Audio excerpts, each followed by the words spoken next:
Das ist etwas, was ich ganz oft sehe, dass wir schon so konditioniert sind, dass wir vergessen, dass wir eigentlich die Macht über das Telefon haben und nicht das Telefon über uns.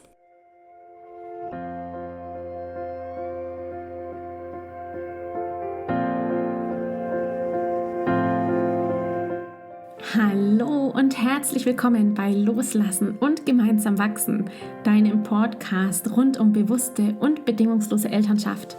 Mein Name ist Manuela Festel, ich bin Mama, Mutmacherin und vor allem Mentorin für achtsame Kommunikation und gewaltfreie Konfliktlösung mit Kindern. Und genau darum geht es auch hier in diesem Podcast. Ich zeige dir, wie du deinen Weg in eine bewusste, authentische und bedingungslose Elternschaft findest und Konflikte schließlich mit deinem Kind achtsam, respektvoll und gewaltfrei lösen kannst. Ganz ohne Schimpfen und Bestrafen.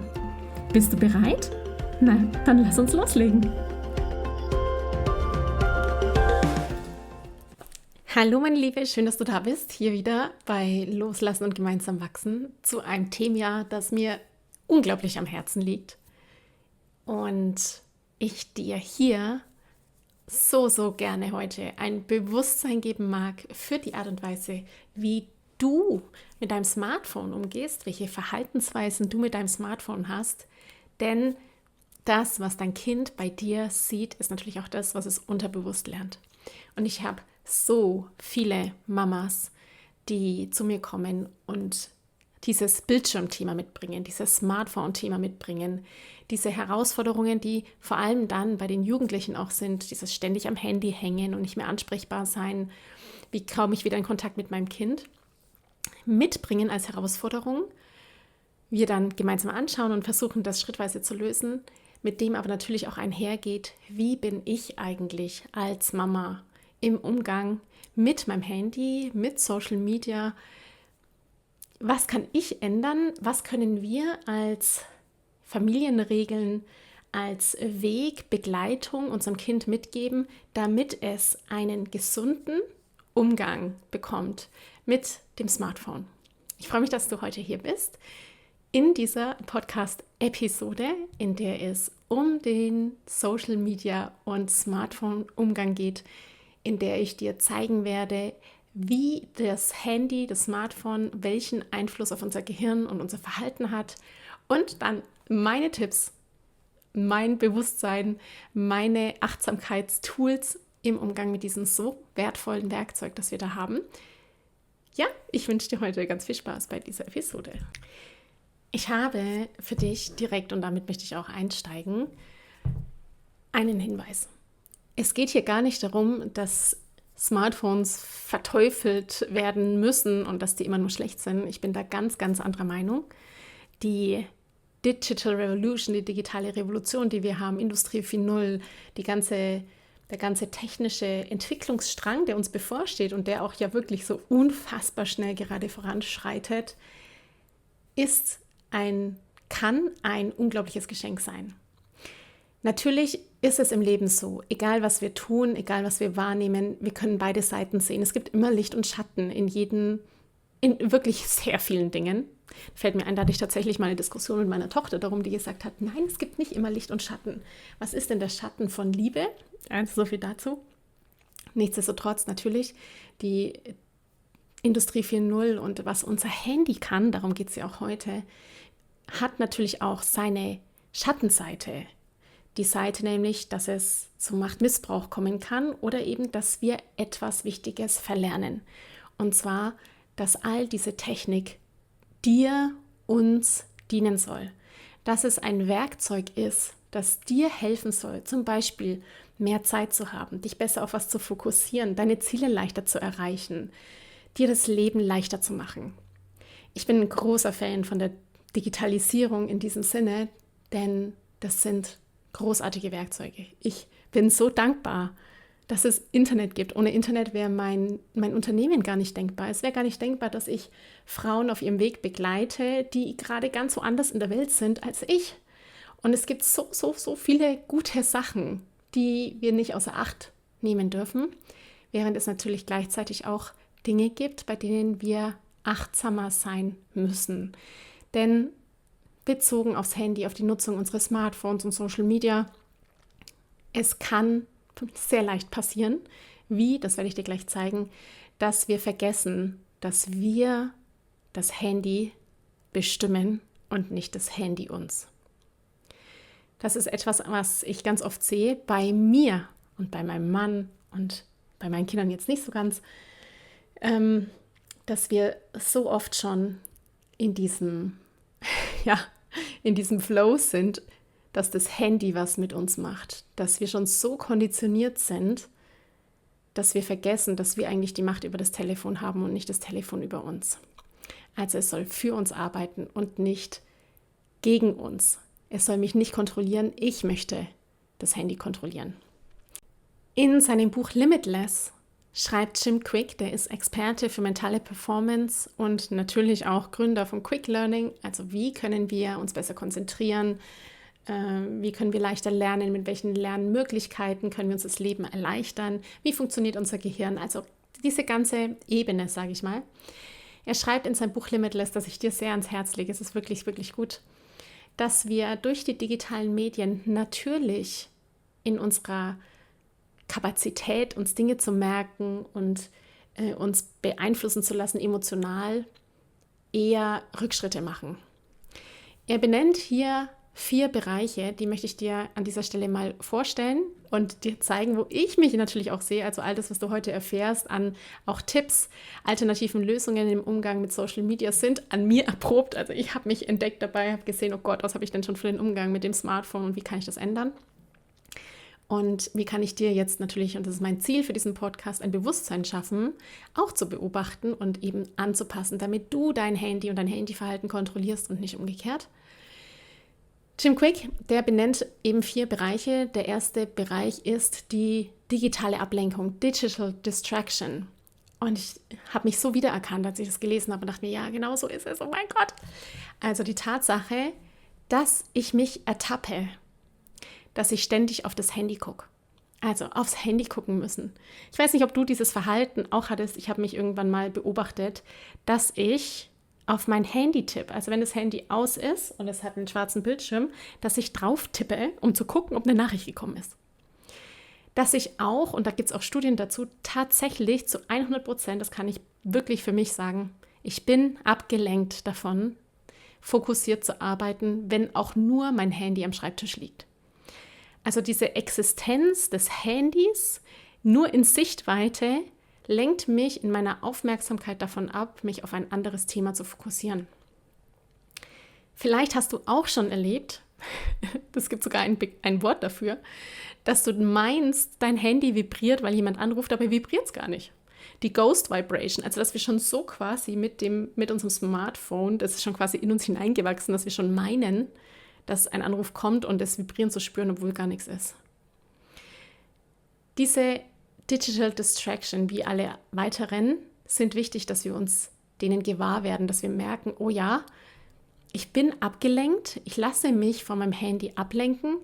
Wenn ich dann auf mein Handy schaue und scrolle, im Nichts scrollen, sage ich mal, also einfach das ist auch wichtig zu entdecken, warum gehe ich in diesen bestimmten Kanal hinein und was erhoffe ich mir jetzt da eigentlich. Dazu hatte ich auch schon eine Podcast-Episode, die Nummer 123, Social Media und Kapitalismus, wo ich das auch schon mal angebracht habe. Also wirklich herauszufinden und zu entdecken, warum gehe ich da eigentlich gerade rein, was möchte ich mir für ein Ziel da jetzt eigentlich erfüllen, oder geht es mir einfach darum, wild zu scrollen und irgendwie Content und Inhalte zu konsumieren. Habe ich denn vielleicht Sorge, dass ich irgendetwas verpasse? FOMO, Fear of Missing Out, habe ich gerade so FOMO in mir drin. Glaube ich ich verpasse was, deswegen muss ich jetzt ganz viel konsumieren, muss ganz viel dran hängen und schauen, was es Neues gibt. Damit einhergeht natürlich eine Konditionierung, denn unser Gehirn hat ein Belohnungszentrum. Es schüttet Dopamin aus, wenn wir quasi unser Bedürfnis nach Information denken, erfüllt zu haben und sagen, kam ja keine Nachricht, nichts Neues.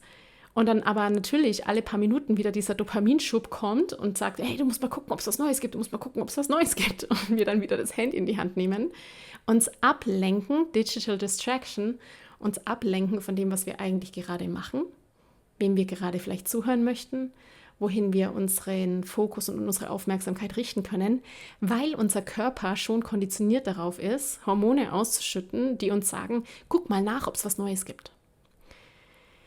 Ein zweiter Teil oder ein zweiter Punkt, den Jim Quick da in seinem Buch Limitless auch beschreibt, ist die Digital Deluge oder Deluge, wie auch immer man das korrekt ausspricht, nämlich die Überforderung, die Überflutung an Informationen. Und das finde ich sehr, sehr wichtig, sich dessen bewusst zu werden. Ich spüre das sehr wohl und ich weiß auch von meinen Frauen, die ich begleiten darf, dass es bei ihnen genau das Gleiche ist. Dieser Druck und Stress, der in dir entsteht, wenn du das Gefühl hast, du wirst nicht mehr Herr über all das, was du in Anführungszeichen wissen sollst, machen sollst, können sollst. Diese Überflutung und Überforderung an Information, die vorhanden ist, bei der du dann anfängst zu denken, du müsstest es wissen.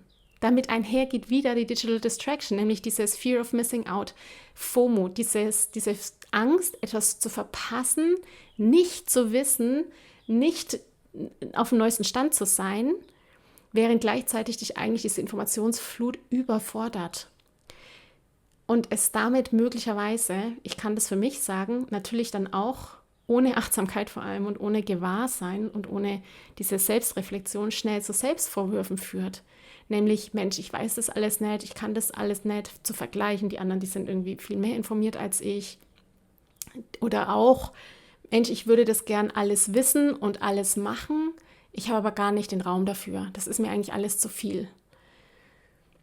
Der dritte Punkt, den Jim Quick hier anbringt, ist die Demenz, die digitale Demenz. Digital Dementia, das kennst du auch. Also wenn ich heute überlege, wie viele Handynummern ich früher auswendig konnte, die ich im Übrigen heute noch kann. Ich kann heute noch Handynummern auswendig, die existieren gar nicht mehr. Und Telefonnummern, die gibt es gar nicht mehr. Da gibt es die Menschen dazu auch schon gar nicht mehr. Das haben wir alles dem Smartphone überlassen. Wir haben die Erinnerungsfähigkeit, Teil unseres Gedächtnisses sozusagen ausgelagert. Wir brauchen keine Stadt- und Landkarten mehr. Wir müssen uns nicht mehr Adressen merken. Wir müssen uns nicht mehr Telefonnummern merken. Wir können quasi alles in die digitalen Geräte einspeichern und können das an das digitale Gerät abgeben. Manchmal höre ich Menschen, die sagen, wie ging denn das früher alles? Und wie konnte ich mir das früher alles merken? Heute kann ich mir das nicht mehr merken. Doch, selbstverständlich, wir können uns heute immer noch alles merken. Die Frage ist, wollen wir das? Oder ist es für uns hier auch Thema Bewusstsein? Ist es für mich eine Erleichterung, das alles in mein Handy einzutippen, weil es dann leichter und schneller geht? Oder möchte ich einfach noch die wichtigsten Nummern zum Beispiel auswendig wissen? Fakt ist, wir wissen weniger, wir merken uns weniger, weil uns das Smartphone, die digitalen Geräte einfach so viel abnehmen. Passwörter, Einkaufslisten, Erinnerungen. Und ganz ehrlich, ich bin echt dankbar dafür. Also ich bin für mich dankbar, dass ich so viel digital machen kann, weil mein Kopf bei dieser im Übrigen Informationsflut platzen würde. Bei dem Mental Load, den vor allem Mütter haben, bin ich also wirklich dankbar, dass es all das gibt. Während ich gleichzeitig natürlich auch kritisch dahinschaue und sage, wie kommt es denn überhaupt dahin, dass es so viel gibt, dass ich meine, so viel konsumieren, wissen, tun zu müssen, mich ablenken zu lassen oder dann eben auch dieser klassische Glaubenssatz, ich habe keine Zeit. Wie kann es sein, dass ich denke, keine Zeit zu haben, obwohl faktisch und wissenschaftlich und statistisch nachgewiesen wir heute mehr Zeit haben als jemals zuvor? Wir haben heute Geräte, die uns so viel mehr Zeitersparnis geben und doch haben wir das Gefühl, wir haben keine Zeit. Mit all dem Smartphone-Thema, Handy-Thema, digitale Geräte, die mich ablenken, die mir eine Überforderung machen und auch in irgendeiner Form zur digitalen Demenz führen, ist das größte Thema meines Erachtens, das wirklich Gewahrsein und Bewusstsein braucht, die Digital Depression, also die Depression, die emotionale Depression dahingehend, dass wir durch Social Media, durch die Informationsflut uns selbst niedrig machen. Ich mag dir ein Beispiel dazu geben, ich habe es mir hier auch notiert, was mich so damals, als ich angefangen habe, wirklich so schockiert hatte. In meiner ersten Zeit als Angestellte in dem Unternehmen beim Aufbau von Social-Media-Kanälen und Website und so weiter, Da kam mein Chef wirklich jeden Tag zu mir und hat mich gefragt, wie viele Likes wir schon haben, warum dieser oder jener Post nur so wenig Likes hat, was wir tun können, um mehr Likes zu bekommen und mehr Follower zu bekommen. Und das wirklich jeden Tag. Und ich habe beobachten können, wie die Emotionen abhängig waren von der Zahl der Likes und von der Zahl der Follower, die sich jeden Tag verändert hatten. Ein weiteres Beispiel, das ich so beobachte bei den Menschen, die mich umgeben, sind zum Beispiel auch die Statusmeldungen. Vielleicht kennst du das von dir, dass du etwas postest von deinem Leben gerade. Dieser Minimalausschnitt von deinem Tag, dieses eine Bild, das du hochlädst und zeigst. Und da dann die Frage an dich, warum eigentlich? Warum postest du Statusbilder? Was macht es mit dir, wenn du, und ich weiß, dass das so viele machen, dann schaust, wer dein Statusbild angeschaut hat? Also auch hier wieder die Frage, warum poste ich das eigentlich und warum will ich wissen, wer das angeschaut hat? Und dann die dritte Frage, was macht es mit dir, dieses Wissen zu haben, wer dein Bild gesehen hat und wer nicht? Was macht es mit uns, wenn jemand mein Bild nicht gesehen hat? Glaube ich dann, der mag mich nicht mehr? Was passiert, wenn dein Bild, das du gepostet hast, ganz privat, nicht geliked wird? Auch hier für Jugendliche theoretisch auch. Was macht es mit ihnen, wenn oder mit dir, wenn auf allen möglichen sozialen Kanälen zum Beispiel dein Geburtstag angepriesen wird, wenn du denn dein Geburtsdatum in diese Systeme eingegeben hast und dir dann aber die Leute nicht gratulieren oder du nicht von allen Menschen eine Gratulationsmeldung bekommst? Wie verändern sich die Erwartungen, die wir an Menschen haben und die Erwartungen an dich selbst durch dieses sich im Internet präsentieren und was macht das mit deiner Gefühlswelt? Das ist sehr, sehr, sehr wichtig, denn die Konsequenzen hier sind elementar. Vielleicht hast du schon mal den Namen Jonathan Haidt gehört. Er ist nicht nur Autor des inzwischen, wie ich wahrgenommen habe, sehr bekannten Buches The Anxious Generation, How to Great Rewiring of Childhood is Causing an Epidemic of Mental Illness. Er ist Professor in New York, sehr, sehr bekannt, einer der einflussreichsten Psychologieprofessoren und Speakern, die wir so momentan haben. Und er hat in seinem Buch aufgezeigt, wie stark Social Media das Leben von Jugendlichen und natürlich auch Eltern dementsprechend beeinflusst und wie immens die Korrelation ist zwischen dem Anstieg von Bildschirmzeit am Handy hängen, Social Media, zu Angst und Depression. Besonders, das möchte ich noch betonen, bezogen auf Mädchen. Mädchen sind hier stärker betroffen als Jungs. Und er zeigt darin eben auch den sozialen Druck, der entsteht durch die Dinge, die man am Handy macht, in der Gruppe, alleine machen muss, die am Handy hängen, TikTok, verschiedenste Spiele und so weiter. Er berichtet über den sozialen Druck, den Konkurrenzkampf, und das ist so wichtig, dieses Vergleichen, was wir auch bei der Digital Depression haben, also bei der Depression, der digitalen Depression, was Quick in seinem Buch nennt, nämlich, dass wir im Prinzip Statusmeldungen hochladen, sehen, was der andere macht und dann eine Illusionenwelt kreieren von dem Leben des anderen. Etwas, von dem wir gar nicht wissen, ob es real ist und gleichzeitig uns dann schlecht fühlen. Neid empfinden, Neid derart, dass er mich nicht antreibt, was eigentlich die Form des Neids ist, dass ich Neid erkenne als, das sind meine Wünsche und Sehnsüchte und jetzt gehe ich nach vorn und versuche das auch zu erreichen, sondern Neid im Sinne von, ich erniedrige mich selbst, ich beschäme mich selbst, ich isoliere mich, ich gehe in die Einsamkeit, ich bin ja alles, bin ich nichts wert. Das heißt, diese ganze Kaskade, in dem wir unser Selbstwert abhängig machen davon, was andere vermeintlich im Außen haben und ich mich eben durch den Vergleich dann als weniger wertvoll empfinde. Und dieses Wissen, welche Auswirkungen eben Bildschirmzeit, Social Media und dieses ständig am Handy hängen auf meine mentale und physische Gesundheit hat, ist elementar dafür, dass wir einen neuen Umgang finden mit diesen Geräten und vor allem als Eltern diesen neuen Umgang vorleben, damit Kinder, damit Jugendliche sehen, wie es anders sein kann. Denn im Übrigen gibt eine tolle Studie aus Großbritannien oder Studie nicht, sondern eine Initiative aus Großbritannien, in der deutlich geworden ist, dass Kinder und Jugendliche sofort den Umgang und diese Bildschirmzeit, Social Media maximal reduzieren würden, wenn die anderen das auch machen. Das heißt, hier wird total klar, dass es dieser soziale Druck ist, ich habe das auch, ich bin auch mit dabei, ich will nicht ausgeschlossen sein, alle sind in der Gruppe, nur ich nicht, alle haben ein Handy, nur ich nicht, so immens ist, dass das einfach wirklich das Leben wahnsinnig beeinflusst, und zwar zum Negativen.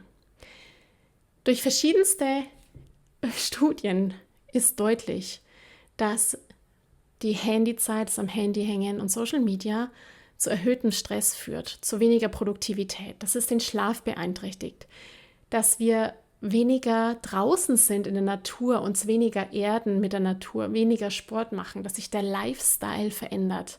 Also dass wir wirklich dann vielleicht uns manchmal aufraffen müssen, überhaupt in die Gänge zu kommen. Was natürlich dann mit weniger Sport und weniger Bewegung auch zu einer körperlichen Veränderung führt, zu Übergewicht führen kann. Dass man sich emotional schlechter fühlt, weniger gemocht, weil man weniger geliked wird, was gar nichts mit dem weniger Liken an sich zu tun hat, sondern auch mit diesen ganzen Algorithmen, die im Hintergrund sind. Dass wir eine Fantasie-Illusionswelt kreieren, die wir auch gerne hätten, aber die halt eben gar nicht existiert in der Form.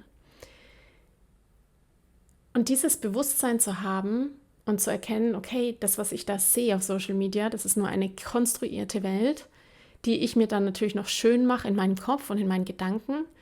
Und dieses Bewusstsein zu haben, was das Handy mit mir macht, wenn ich die Kontrolle gar nicht mehr habe, ist so wichtig, um eine Verhaltensänderung hervorzuführen.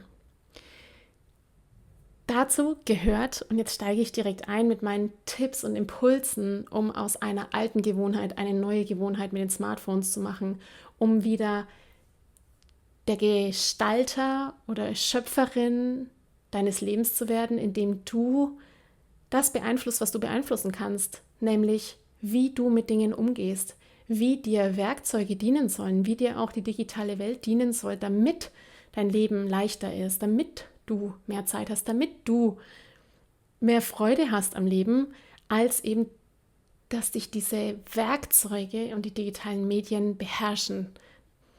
Da mag ich jetzt direkt einsteigen und dir ein paar meiner Tipps geben. Ich starte direkt natürlich hier mit Nummer 1 meines Impulses, denn der ist natürlich immer, dass wir den Status quo erfassen. Also das heißt, wie gehst du denn eigentlich mit deinem Handy um? Wann schaust du auf dein Handy? In welchen Situationen schaust du auf dein Handy? Der erste Schritt ist immer die Bewusstwerdung. Das heißt, ich muss mir mal klar werden darüber, wie die Dinge sind, wie ich mit den Dingen umgehe, damit ich sie dann ändern kann. Ich kann dir zum Beispiel für mich sagen, das weiß ich bei mir, das habe ich beobachtet, deswegen gebe ich das so gut weiter. Ich schaute ganz oft, das ist ein wirkliches wieder zurücktrainieren, auf mein Telefon, auf mein Handy, auf mein Smartphone, wenn ich eigentlich jetzt einen Moment der Langeweile aushalten könnte. Das heißt zum Beispiel, wenn ich im Auto an der Ampel stehe. Das ist total verrückt, da werde ich dir später nochmal was dazu sagen, mit einem der nächsten Punkte zum Thema Fokus. Diese Momente, wo gerade nichts ist, wo gerade Leerlauf ist, aufs Handy zu tippen und dann zu gucken, ist eine Nachricht gekommen. Die Momente, wo ich meine Kinder in der Schule abhole, gerade im Auto sitze oder mit dem Fahrrad vor der Schule stehe und jetzt eigentlich ein Moment der Pause wäre. Diese Momente auszuhalten, neu zu verankern mit Glück und mit Dankbarkeit, denn es gibt nichts Besseres als Langeweile, wäre jetzt die Lösung. Langeweile. Du kennst es von deinem Kind und sagst, Mama, mir ist langweilig. Die Langeweile ist das Beste, was uns passieren kann. Ich habe das schon ganz oft gesagt, wenn du bei mir im Coaching bist, dann weißt du das vielleicht einfach auch schon inzwischen ganz aktiv und auch öffentlich in einer Podcast-Episode. Langeweile ist wirklich ganz essentiell, weil wir ganz biologisch Pausen brauchen. Wir brauchen Pausen, unser Gehirn braucht die Pause, um neue Energie zu kreieren, um neue Kreativität entstehen zu lassen. Wenn wir jeden Moment, in dem wir einen kurzen Leerlauf haben, auch nur von ein paar Sekunden oder Minuten, diese Lücke meinen, wieder mit Aktivität und mit Dopaminausschuss durch Belohnung, oh, ich habe drauf gedrückt und jetzt sehe ich wieder das, was gekommen ist, füllen, dann fehlt uns die Regenerationszeit im Gehirn, uns fehlt die Pause, uns fehlt dieser Moment der Langeweile. Also für dich erster Impuls, wo und wann schaust du auf dein Handy, obwohl gar nichts ist? Was sind das für Momente? Diese Momente der Pause, die es meistens ja sind, kannst du die füllen, indem du zum Beispiel deinen Puls berührst mit der rechten Hand auf deinen linken Arm an das Handgelenk und schaust, wo dein Puls ist und dann mit deinem Atem und dem Puls in Einklang atmest. Also du spürst deinen Puls, atmest ein und atmest aus.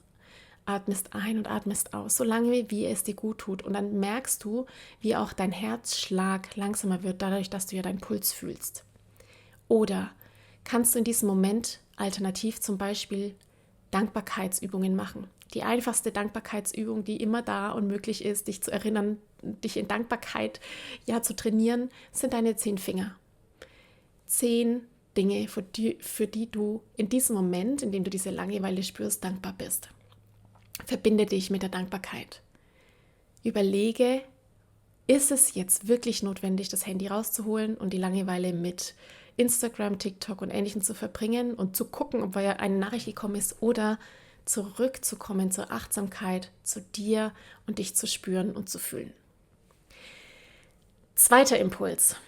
Routinen morgens und abends, so heißt das bei mir in meinen Notizen.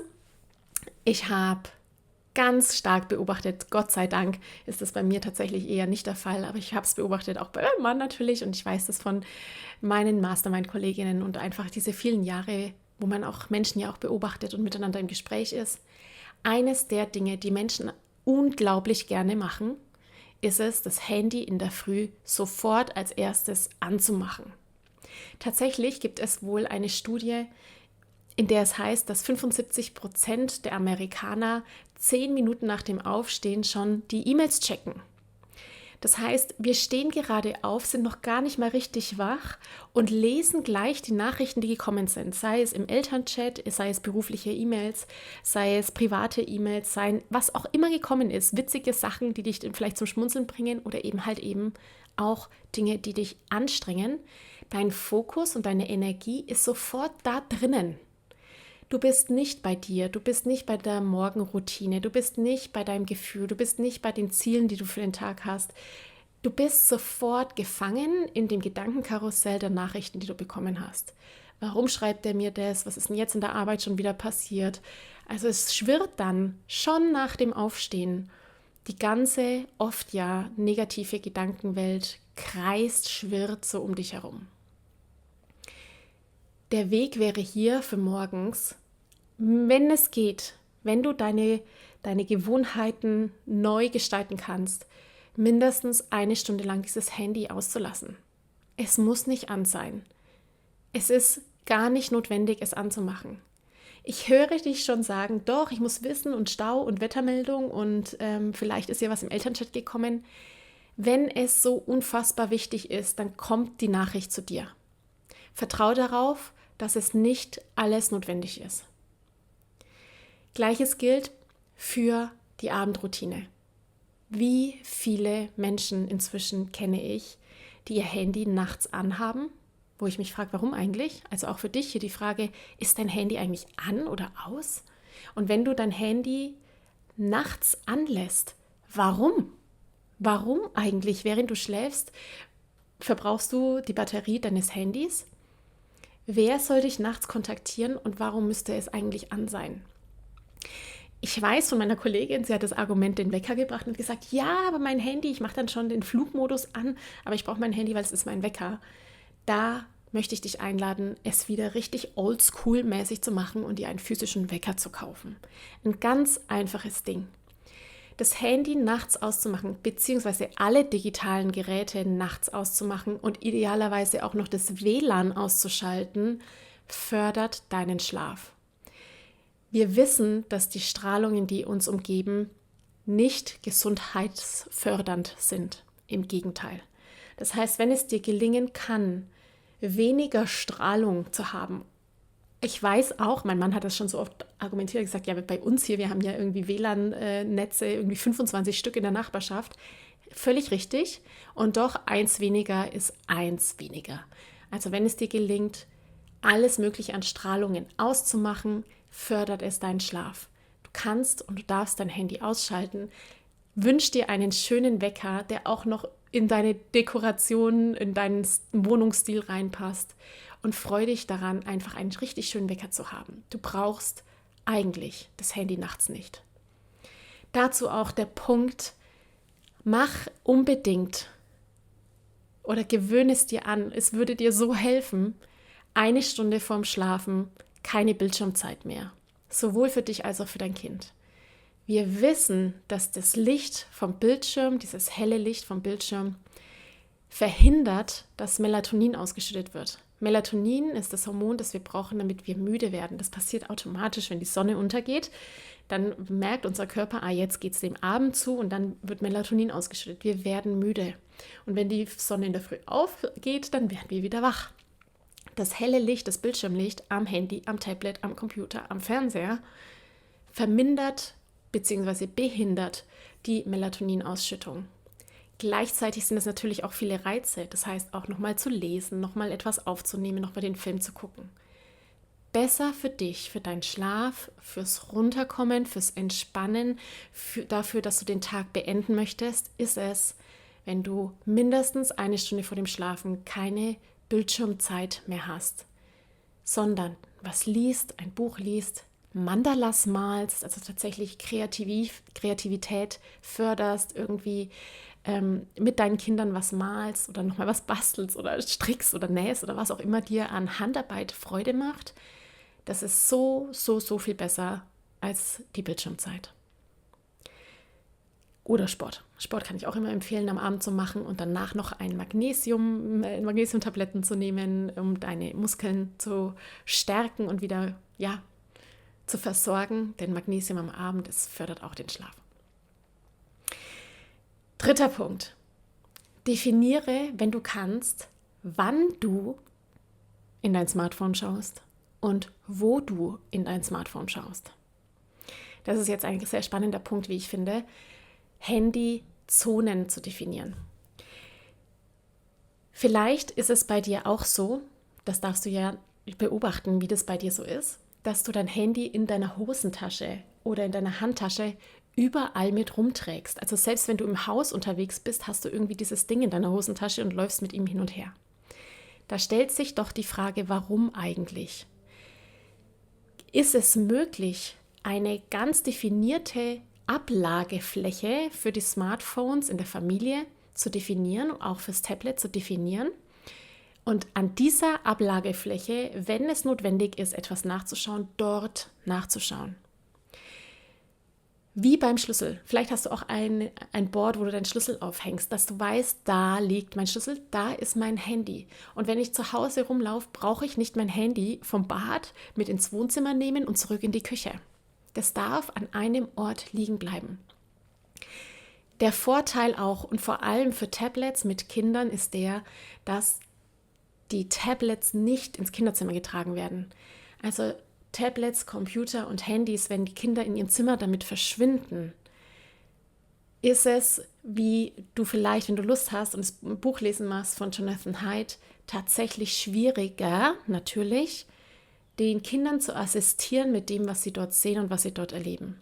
Das heißt, wenn Kinder in ihrem Raum sind und dann auf WhatsApp chatten, in den Gruppen sind und es passieren irgendwelche Dinge, dann sind sie quasi da hilflos in ihrem Zimmer. Es ist von Vorteil, diese ganzen Aktivitäten am Bildschirm, die auch Kinder machen, in familienöffentlichen Räumen zu tun. damit man sich auch gegenseitig begegnet, damit man sich auch sieht, damit auch ab und zu mal die Erinnerung kommt, hey, schau mal, wir gehen jetzt mal zusammen raus oder lass uns was anderes machen, die Zeit vergeht und eben nicht quasi im Zimmer unsichtbar zu verschwinden. Also, definierter Ort für Smartphone, wo kannst du dein Handy ablegen, aktiv hingehen und dort dann deine Sachen anschauen, die du anschauen möchtest und es dort auch wieder liegen lassen.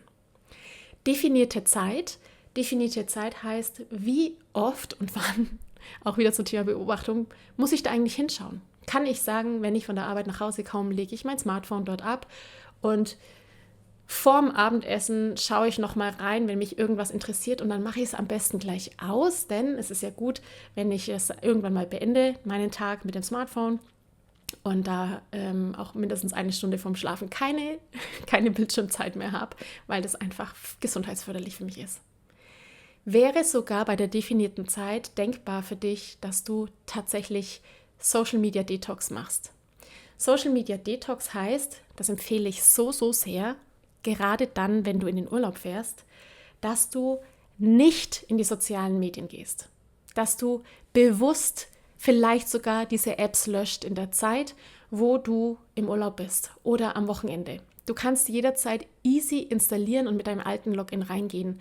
Aber je größer die Hürde ist, je mehr Schritte du quasi machen musst, um wieder in dieses Gucken-Verhalten reinzukommen, umso schwieriger das wird, umso leichter machst du es nicht. Also wann kannst du komplett auf Smartphone schauen verzichten? Vielleicht bietet sich sogar ein Sonntag an dem du das Handy einfach auslässt. Und im Urlaub vielleicht sogar tatsächlich komplett auf Social Media zu verzichten, am Wochenende komplett auf Social Media zu verzichten und auf E-Mail lesen, das ist gar nicht wichtig. Montag ist auch wieder ein neuer Tag, bei dem du starten kannst, Business-Mails zu lesen oder die Apps dann sogar für diesen Zeitraum zu löschen, um es dir selbst etwas schwerer zu machen. Ich kann dir ganz kurz Einblicke geben, wie es bei mir ist. Bei mir ist tatsächlich, es gibt handyfreie Zonen, es gibt handyfreie Zeit, es gibt auch eine Detox-Zeit, zum Beispiel im Urlaub. Es lohnt sich, es ist so gut. Du merkst plötzlich, wie viel mehr Zeit du hast und wie viel bewusster du mit deiner Lebenszeit auch umgehst. Nächster Punkt, Fokus auf das, was gerade ist. Wie oft habe ich schon Multitasking-Menschen erlebt. Unglaublich.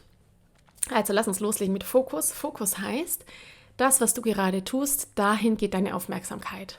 Wenn wir fokussiert arbeiten, denken, lernen, uns weiterentwickeln müssen, dann ist unser Gehirn mit dieser einen Aufgabe einfach beschäftigt. Wir fokussieren uns darauf, wir geben unsere Energie da rein. Wenn wir mehrere Dinge gleichzeitig tun, dann können wir uns nicht mehr fokussieren auf diese eine Sache. Ich sehe und erlebe das bei mir auch und ich denke mir, mein Gott, was habe ich mir antrainiert, welche Angewohnheiten haben sich da entwickelt? Wann das Schlimmste tatsächlich mit dem Handy ist Autofahren und Handy. Das ist so absurd und doch erwische ich mich selber, wie ich eingangs schon gesagt habe, rote Ampel und ich schaue auf mein Handy, völlig irrelevant. Also Fokus, Autofahren heißt, leg das Ding weg. Leg's einfach weg. Beim Autofahren ist Fokus Autofahren, beim Fahrradfahren ist Fokus Fahrradfahren. Wie viele Menschen habe ich auch schon erlebt, mich inklusive, die spazieren gehen, über den Parkplatz laufen, über die Ampel gehen und in ihr Handy reinschauen.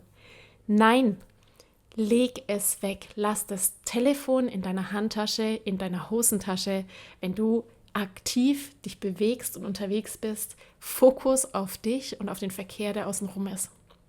Mich hätte neulich fast eine Frau angefahren. Unglaublich, ich bin aus einer Einfahrt raus und sie hatte in der rechten Hand ihr Handy und musste eben nach rechts rum in die Einfahrt rein. Und sie hat es nicht geschafft, weil sie ihr Handy so in der Hand hatte, das Lenkrad einfach jetzt eng reinzuziehen, damit sie rumkam. Es waren nur ein paar Zentimeter, dann wäre sie wirklich in mein Auto reingefahren, weil sie einfach dieses Ding in der Hand hatte. Leg's weg, es ist nicht notwendig. Zweiter Punkt bei der Arbeit und beim Job, auch hier weiß man, da gibt es Studien darüber, dass unser IQ geringer wird, wenn am Schreibtisch auch nur das Smartphone liegt. Also allein die Präsenz des Smartphones am Schreibtisch schafft Digital Distraction, also die Ablenkung. Die Tatsache, dass du, wenn du arbeitest, dein Handy siehst und jederzeit innerlich und unterbewusst weißt, ich könnte ja jetzt mal schnell draufdrücken und schauen, ob eine Nachricht gekommen ist, lenkt dich ab von deiner Arbeit und von dem, was du eigentlich gerade machen möchtest.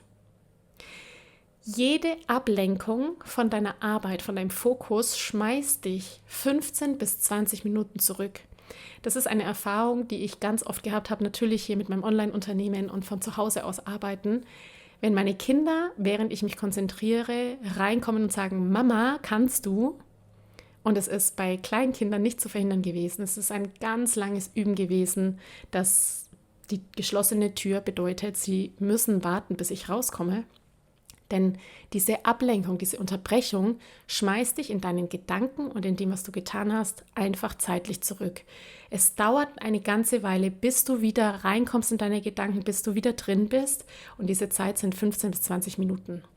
Das heißt, auch die Idee, sich selbst abzulenken, indem das Handy da liegt und ich drauf schauen kann und mein Gedanke wieder in Nachrichten geht, in E-Mails, die ich schauen will, in was auch immer es sein mag, schmeißt dich weg von deinem eigentlichen Fokus. Es nimmt dir Kraft und Energie. Deswegen auch hier meine Empfehlung, wenn du am Schreibtisch arbeitest in einem Unternehmen oder zu Hause, gib hier wieder das Handy an deinen definierten Ort, der bitte nicht dein Büro ist. Wenn du also konzentriert arbeitest, erlaube dir entweder das Handy gleich auszumachen und wegzustecken oder es wegzulegen, sodass du es nicht sehen kannst. Lass es gar nicht so weit kommen, dass dein Gedanke da hineinfließt, sondern pack es in ein anderes Zimmer, pack es in die Handtasche, egal wohin, zurück zu diesem von dir definierten Ort. 5. Punkt. Die Einstellungen deines Handys prüfen. Und zwar alles, was deine Meldungen angeht. Es ist eine reine Konditionierung, wenn du dich ständig anbimmeln lässt. Das heißt, die Gruppennachrichten der Elternchats, die Einzelchats aus den verschiedensten Apps, die du hast, die Notifications aus den Social-Media-Programmen, der Klingelton von den neuen E-Mails, die du bekommst. All das mach es auf ohne Ton. Ich kann dir sagen, es lohnt sich für mich total. Ich habe alle Töne ausgeschalten, außer die wichtigsten Menschen.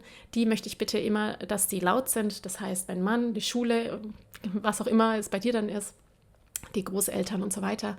Also die Herzensmenschen, die wichtig sind, wo du wirklich keine Nachricht verpassen möchtest, weil es viel um Organisation geht oder eben weil es wichtig ist.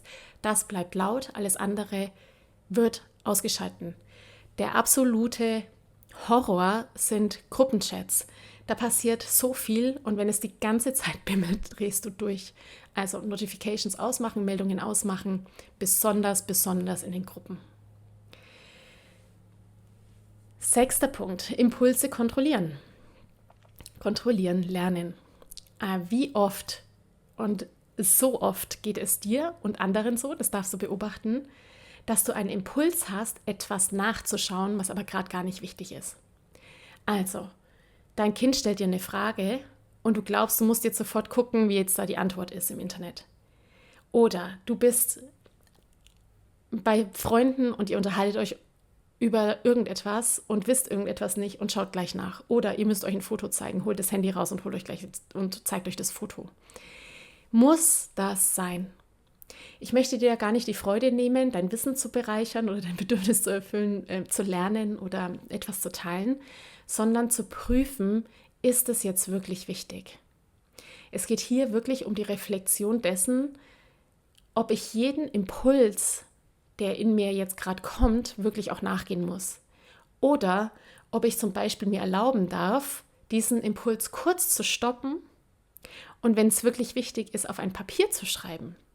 Oldschool-mäßig den Gedanken, den ich habe, was ich nachschauen möchte, auf ein Papier, in ein Notizbuch. Und dann mit Abstand diese ganzen Dinge, bei denen du gedacht hast, ach, das wollte ich nachschauen, das wollte ich sehen, das wollte ich nachschauen, zu prüfen, ob es wirklich jetzt gerade so wichtig ist. Wenn wir diesen Impuls ständig nämlich nachgehen, Instant Gratification nennt sich das. Also ich habe einen Impuls, ich muss sofort die Antwort haben. Dann fördere ich natürlich auch dieses Belohnungssystem in meinem eigenen Körper. So, Impuls, Dopaminausschuss. Ich muss mich wieder belohnen. Ich habe meinen Informationsdurst gestillt und jetzt kommt gleich der nächste Impuls, da muss ich wieder hin. Das schafft eben gerade nicht, dass du durch das Werkzeug Smartphone, Social Media, Digitalisierung die Kontrolle behältst und vor allem eben auch mehr Zeit gewinnst, sondern die Möglichkeit, auf alles zuzugreifen, jederzeit Antworten zu bekommen, raubt dir eigentlich deine Zeit von deiner eigenen Kreativität, von deiner eigenen Achtsamkeit. Also prüfe, muss das jetzt sein? Muss ich das jetzt wissen? Muss ich das jetzt wirklich nachschauen? Wie wichtig ist es oder kann ich es einfach sein lassen? 7. Punkt, Unfollow. Für mich ist der Punkt 7 elementar. Unfollow, damit meine ich, entfolge allen Menschen, allen Unternehmen, allen Produkten, die dich in einem schlechten Gefühl zurücklassen. Folge diesen Unternehmen, Produkten, Freunden, von denen du gute Gefühle bekommst, die dich in irgendeiner Form bereichern, die dir Impulse geben, die dir helfen im Leben. Alles andere, was dich mit Vergleich zurücklässt, was dich traurig zurücklässt, was dich nachdenklich zurücklässt oder dir Schmerzen bereitet, darfst du aus deinem Leben nehmen. Das hat ganz viel wieder mit den Energien zu tun. Nimm es einfach dann raus, drücke auf Entfolgen, damit du auch von all diesen Nachrichten nicht mehr durch den Algorithmus der jeweiligen Medien zugespielt bekommst.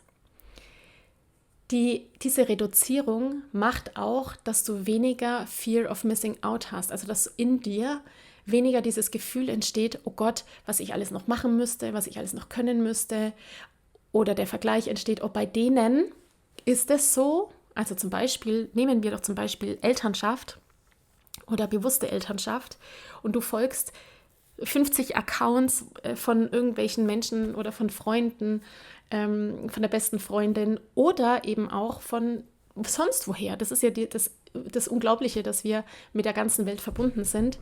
Und dann siehst du zum Beispiel eine Mutter, die in Peru lebt und die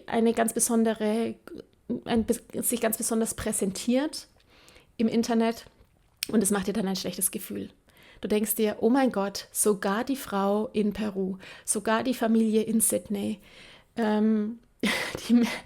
diese Familie, die irgendwie Montessori einrichtet in Hamburg, wer auch immer, die machen das, so und ich nicht. Und dadurch, dass du quasi Möglichkeiten hast, Menschen auf der ganzen Welt zu sehen, kann das schaffen, dass du von diesen paar Beispielen auf eine Allgemeinheit schließt. Alle machen das so. Die machen das so. Das ist jetzt scheinbar der gesellschaftliche Standard, nur ich mache das so nicht. Das gilt es ganz bewusst wahrzunehmen und festzustellen, nein, stopp, halt. Was ich da wieder sehe, ist ein Auszug aus einem Leben, 15 Sekunden von 86.400 am Tag, ein Reel, das gerade in mir etwas kreiert und konstruiert, was gar nichts mit der Realität zu tun hat, weil ich gar nicht weiß, wie die Realität von diesen Menschen eigentlich ist. Deswegen Reduzierung von den Dingen, die dir nicht gut tun, die dich mit Fragen zurücklassen und was eigentlich einfach unwichtig ist. Weniger davon, viel weniger davon und mehr, wenn es überhaupt mehr sein muss, mehr von dem, was dich motiviert, was dir gute Gefühle macht, was dich inspiriert. Das ist wirklich wichtig. 8. Punkt, Multitasking. Multitasking hatte ich vorhin schon ganz kurz angewendet beim Thema Fokus. Also, dass wir Dinge gleichzeitig machen, Autofahren und aufs Handy schauen. Ja, das funktioniert nicht. Und gerade bei diesen Themen wie Schutz und Sicherheit im Verkehr muss das Handy und unbedingt das Tablet auch einfach verschwinden. Nichtsdestotrotz gibt es auch Situationen, die ich jetzt hier mit Multitasking konkreter meine, nämlich die, dass wir zum Beispiel in unser Handy schauen, während unser Kind mit uns redet. Wir haben das Handy in der Hand, während der Partner was sagt. Wir schauen das Rezept nach, das Wetter nach, während andere mit oder neben uns herumstehen. Auch hier ganz großer Hinweis. Weg mit dem Ding. Wenn unser Kind oder wenn ein Mensch mit dir redet und du schaust in das Smartphone rein, dann ist dein Fokus, deine Aufmerksamkeit im Smartphone und nicht mehr in der Beziehung, nicht mehr in dem Menschen, der dir eigentlich gegenübersteht. Ja, man könnte hier sagen, es ist sogar respektlos, wenn ich mich mit jemandem unterhalte und habe ein Telefon in der Hand und schaue aufs Telefon. Wenn ich beim Friseur bin und das Handy dann da habe und der Friseur an mir quasi rummacht und mir die Haare schneidet, auch hier die Überlegung, inwieweit möchte ich in Beziehung gehen? Was möchte ich gerade oder wo möchte ich gerade meinen Fokus hinrichten? Gerade in der Beziehung zu Kindern ist Augenkontakt, überhaupt in Beziehungen ist Augenkontakt essentiell. Kann ich also jetzt gerade, wenn mein Kind mit mir spricht, dieses Telefon weglegen? Für Kinder sind die Smartphones, Computer und Tablets wie schwarze Löcher. Die wissen überhaupt nicht, was wir da eigentlich treiben und was das eigentlich ist. Das sind ganz komische Geräte, die sie auch mit der Zeit eben erst kennenlernen. Und was zählt in Beziehungen ist das Miteinander sprechen, das Miteinander sein, das sich fühlen und sich anschauen in die Augen. Deswegen alle Momente, wo du Multitasking unterwegs bist, wieder zurück zum Thema Fokus Nummer 4. Immer eins nach dem anderen. Fokus auf das, was jetzt gerade ist. Denn meistens ist es so, das Smartphone ist gerade wirklich nicht wichtig. Dann habe ich noch einen Impuls zum Thema gemeinsam essen. Denn ganz viele Familien, die ich begleiten darf, für die ist das gemeinsame Essen, Zusammensein am Tisch ein schöner Moment und einer der wenigen Momente, wo sich Familien dann auch sehen. Und auch hier gibt es so ganz neue Gewohnheiten, die ich seit Jahren beobachte, nicht nur bei Familien, sondern auch bei Freunden, nämlich, dass das Smartphone plötzlich mit am Tisch liegt und da einen eigenen Platz einnimmt. Auch hier wieder die Frage, warum? Welche Funktion hat in diesem Moment das Smartphone neben dem Teller? Auch nächster Punkt, wenn du im Restaurant bist oder beim Essen bist, wieder diesen Impuls zu stoppen, am Tisch, wo ja jetzt gerade alle zusammen sind, man sich in die Augen schaut und vielleicht was berichtet und miteinander überlegt, den Impuls zu widerstehen, bei der ersten Sache das Handy rauszuholen und zu sagen, warte, ich schau mal nach oder schau, ich zeig dir, wie es im Urlaub war. Versuche, den Fokus am Tisch zu lassen, versuche, den Fokus in der Beziehung zu lassen, in dem Augenkontakt zu lassen. Versuch doch einfach mal zu beschreiben, wie es gewesen ist, einfach um auch die Gefühle, die dabei entstehen, aufblühen zu lassen. Es spricht überhaupt nichts dagegen, Fotos sich zu zeigen. Ich sehe oder beobachte jedenfalls oft, dass wir zu Themen das Handy rausholen, um irgendetwas zu zeigen, was eigentlich nur oberflächlich ist und gar nicht mehr in die Tiefe geht. Wieder der Hinweis, Beziehungen bauen wir auf, indem wir im Gespräch sind, indem wir uns kennenlernen, indem wir in die Tiefe der Seele des anderen blicken dürfen, weil er sich öffnet. Wie kannst du Gespräche führen? Welche Fragen kannst du deinem Gegenüber stellen, ob Kind, Erwachsener, völlig egal, durch die du mehr über den anderen erfährst, die dich inspirieren, die dir zeigen, welche Gemeinsamkeiten und Unterschiedlichkeiten ihr habt. Dabei entsteht Beziehung und nicht darin, ein Jahresdatum von irgendetwas nachzuschauen, ein Bild zu zeigen oder das letzte lustige Cat-Content-Video, sondern wirklich im Miteinander. Da zum Beispiel auch, falls du am Computer arbeitest, mein absoluter Lieblingshack hierbei ist auch, in Zoom die Einstellungen auf Sprecheransicht zu stellen. Wenn du nämlich alle Menschen auf deinem Bildschirm siehst in Besprechungen, dann kannst du nicht mehr dem Menschen, der spricht, ins Auge sehen und wirklich die Mimik, die Gestik und die Kommunikation, die dir durch das Gespräch rüberkommt, wahrnehmen. Deswegen, egal wie viele Menschen in einem Call sind, mach immer die Sprecheransicht, damit du dein Gegenüber auch digital im Vollbild hast. Das löst dich auch davon, dich selbst die ganze Zeit anzuschauen. Das ist ja auch etwas, wenn man in der Galerieansicht ist, dann sieht man sich selber immer und fragt sich, Mensch, wie schauen meine Haare aus und so. Wir sind ja 90% mit unseren Gedanken, mit uns selbst beschäftigt. Deswegen zurück zur Sprecheransicht, damit du wirklich Raum und Fokus hast auf die Person, die dir gegenüber sitzt. Letzter Impuls, natürlich, entwickle, entdecke Hobbys, Dinge, die dich begeistern, wo du dein Smartphone gerade nicht brauchst. Was macht dir Spaß? gehst du gerne raus in die Natur, dann lass doch auch das Smartphone zu Hause. Das darf wieder zurück in die Handyzone, an den Ort, wo es immer liegt. Beim Sport musst du es da dabei haben, wahrscheinlich nicht unbedingt, weil du es vielleicht nicht brauchst. Versuche Dinge und Hobbys und Freude zu kultivieren ohne Handy. Und genieße die Zeit, wo du einfach nur mit dir in Verbindung bist. Ich hoffe, es hat dir gefallen und ich hoffe, du konntest mit den Impulsen was anfangen und ich durfte dich inspirieren. Ich freue mich, wenn du bald wieder mit dabei bist hier bei Loslassen und gemeinsam wachsen und wünsche dir eine wunderbare Woche. Mach's gut. Ich danke dir von ganzem Herzen, dass du dir heute Zeit genommen hast, diese Podcast-Folge anzuhören. Wenn du noch mehr Impulse, Ideen oder Inspirationen auf deinem ganz persönlichen Weg zur bewussten und bedingungslosen Elternschaft suchst, dann abonniere unbedingt meinen Newsletter oder du folgst mir auf Instagram, Facebook oder Telegram. Wenn dir die Folge gefallen hat, freue ich mich natürlich riesig über einen Kommentar und natürlich, wenn du die Folge bei deinen Freunden und Freundinnen teilst und meinen Podcast abonnierst. Jetzt wünsche ich dir aber alles Gute. Wir hören uns sicherlich bald. Viele liebe Grüße. Ciao, ciao.